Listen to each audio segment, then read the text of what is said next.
Et bonjour à tous et à toutes, j'espère que vous allez bien.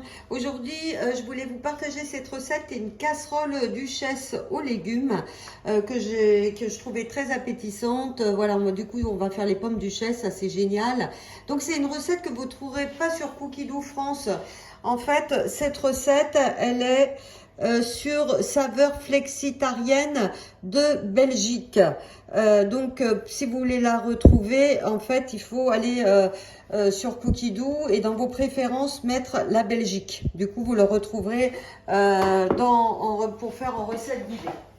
Alors, pour cette recette, il vous faudra 800 g de pommes de terre à chair ferme, 700 g de carottes. Alors c'est à peu près, hein, parce que moi, vous savez, je respecte rarement les proportions. 250 g de petits pois, 30 g de beurre, deux jaunes, et 2 œufs, du sel, du poivre et de la muscade. Et pour la béchamel, il vous faudra du beurre, 500 g de lait, 40 g de farine, du sel, du poivre, de la noix de muscade et un demi-bouquet de persil pour la finition.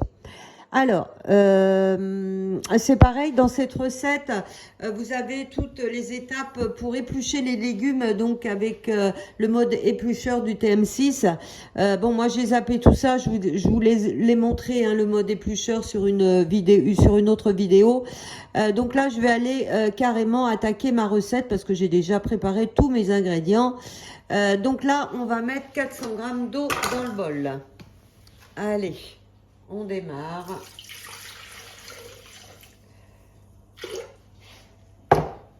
Alors, c'est pas à peu près, hein. Insérez le panier de cuisson. Alors, dans le panier cuisson, on met les pommes de terre. Mais moi, je mets pas les pommes de terre parce que je veux pas faire comme tout le monde. Je mets les carottes. Pourquoi? Parce que les carottes, c'est plus long à cuire que les pommes de terre, je trouve. Donc, je préfère mettre mes pommes de terre à la place, mes carottes, pardon, à la place de mes pommes de terre. Donc, j'insère le panier dedans. Ok, je ferme. Ensuite, ils me disent de mettre le varoma avec les carottes épluchées. Mais moi, du coup, j'ai mis mes pommes de terre ici. D'accord? Donc là, toujours penser à laisser une cheminée, hein.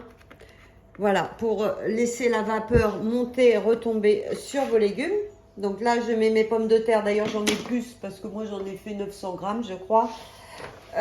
Ensuite, sur le plateau vapeur, vous mettez 250 g de petits pois frais ou surgelés. Ben, moi, j'ai mis les deux. Comme je n'avais pas assez de frais, du coup, je ne me suis pas rendu compte. Donc, j'ai rajouté des surgelés. Donc voilà, je mets donc dans le bol, vous avez l'eau, dans le panier, vous avez les carottes, dans le varoma, les pommes de terre, les petits pois au-dessus. Et là, fermez le varoma. Donc 25 minutes, varoma, on nous dit de tourner le sélecteur jusqu'à 1. C'est parti. Alors après, vous voyez, hein, vous avez l'aperçu de la recette. Donc on réservera le varoma, on retirera le panier et on attaquera les pommes de terre.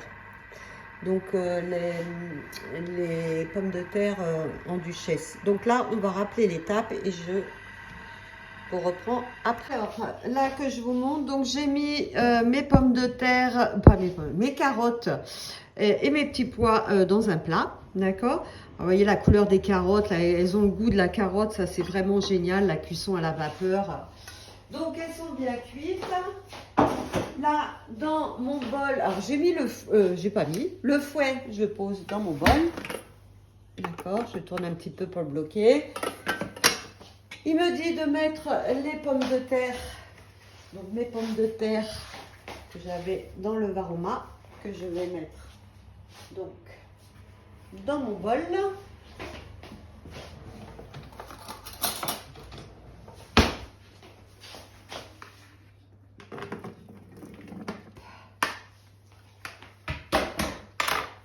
Donc suivant, ensuite je vais mettre du beurre, 30 g de beurre. Donc moi je mets du demi-sel, hop, j'en ai mis un peu plus parce que j'avais plus de pommes de terre. Donc 2 œufs et 2 jaunes. Alors moi j'ai tout mis, hein, donc il y a 2 œufs et 2 jaunes.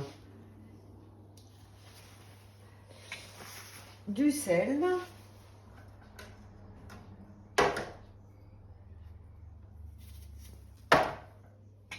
du poivre.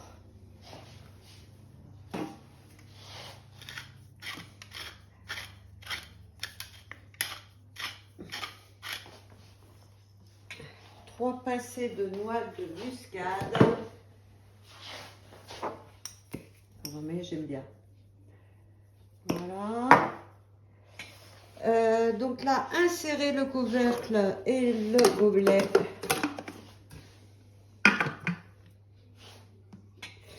Donc 2 minutes, vitesse 3. Donc le Thermomix nous appelle. Alors voilà ma belle purée. Ah, j'ai une pomme de terre qui est restée sur le dessus. C'est pas grave, elle est pour moi. Donc, on nous dit de retirer le fouet. Et on va transvaser la purée dans une poche à douille, munie d'un embout cannelé. Et vous la laissez un peu refroidir. On va nettoyer notre bol. Alors là, j'ai réservé donc ma purée que je vais faire en pomme duchesse tout à l'heure. Donc là, je vais attaquer la béchamel. Donc là, il nous réclame 40 g de beurre coupé en morceaux. Alors, moi je mets en gros, oh là, je suis douée quand même. Ensuite, 500 g de lait. Je mets du lait entier, moi. J'en ai assez. Donc, je vais tout mettre. Je vais pas en laisser 50 g dans mon pot. Hein. Ensuite, on va mettre de la farine. Donc, 40 g.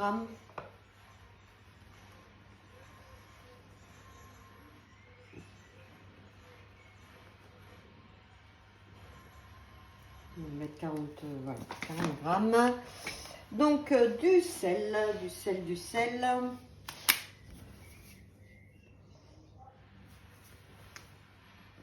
Du poivre.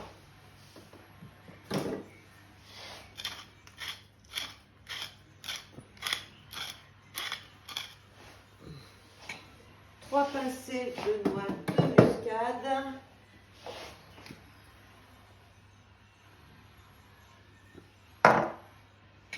Insérez le couvercle et le gobelet. Et donc là, veuillez tourner le secteur pour démarrer. Alors on démarre, en fait. Là, il a mis le mode sauce hein, du TM6. Donc là, hop, je laisse. Et voilà, il affiche le temps tout seul. Donc là, j'ai transvasé les carottes et les petits pois. Ben, ça, oui, c'est fait. Donc je vais attendre que ma sauce soit terminée. Alors là, notre béchamel doit être faite. Ah, super. Donc là, je vais la renverser sur mon mélange. Déjà, je vais la goûter. Pour voir. Toujours goûter hein, l'assaisonnement si ça vous convient. Ouais, c'est très bien. Donc là, je vais mettre tout ça sur mon mélange.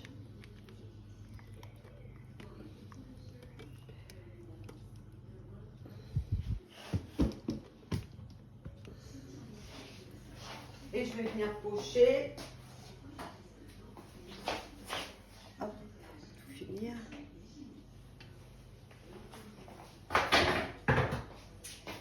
Donc vous prenez votre poche à douille avec votre purée. Alors moi j'ai mon tablier là. Donc vous voyez une douille cannelée. Et là je vais venir réaliser donc mes... Alors, je vous montre. Donc mes pommes duchesse.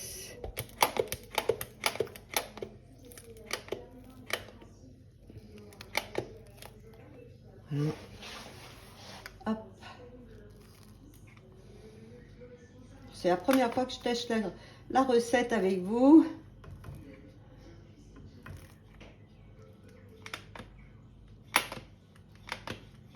Alors, ah, c'est la pomme de terre qui passe pas. Voilà, donc je vais faire ça avec toutes mes pommes de terre. Je dois avoir un truc qui gêne et après je vous montre. Donc voilà le résultat. Je suis trop contente hein, pour une première. Hein. Donc là, soit vous le gardez hein, pour demain ou pour le soir. Sinon, vous faites préchauffer votre four à 180 degrés, vous l'enfournez à peu près une vingtaine de minutes. Et quand vous le servez, vous le servez avec du persil frais un peu partout. Voilà, je trouve que c'est vraiment un super plat. Ça va être très bon avec ma viande. Écoutez, j'espère que cette petite vidéo vous a plu. N'éteignez pas, hein, vous aurez les photos de la finale quand je l'aurai cuit. Voilà. Eh bien, je vous dis au revoir et à bientôt pour d'autres recettes.